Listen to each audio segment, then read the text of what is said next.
RH29 Boy Gonzales, merong misa lakay na isinagawa dyan sa Manila Cathedral para nga sa pagsisimula ng PayPal Conclave ngayong araw. Boy Gonzales, Boy. Sister El Lacaydeo, katatapos lamang ng misa na isinagawa dito sa Manila Cathedral para sa PayPal Conclave. Alas 7:30 kanina ng umaga na simulan ang misa at kung saan nakatuon ng panalangin sa pagsimula ng butuhan ng bagong Santo Papa ng lahat ng mga kardinal sa buong mundo.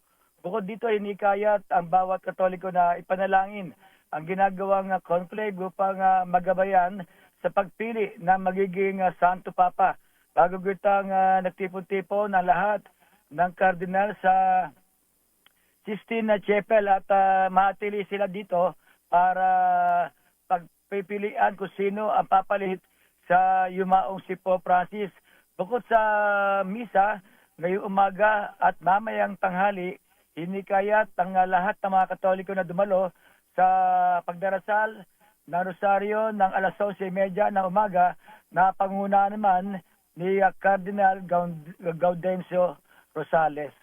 Ito si Boy Gonzales para sa Misa sa Pilipinas. Kasama ba sa panalangin na sana ay mahirang si Cardinal Luis Antonio Tagle na maging susunod na Santo Papa? At saka may sinasabing dark horse, si Bishop Ambo David ba yun? Ambo David? Si Bishop David Lakay. David, ayan. Si Ambo ang tawag nila sa kanya. Ayan. Oo. Yan Lakay. At tuloy-tuloy, kanina nga yung 7:30 na misa, marami rin dumalo dito sa Manila Cathedral sa Intramuros, Maynila. Balik sa iyo Lacaydeo at Sister El. Maraming salamat, Boy Gonzales.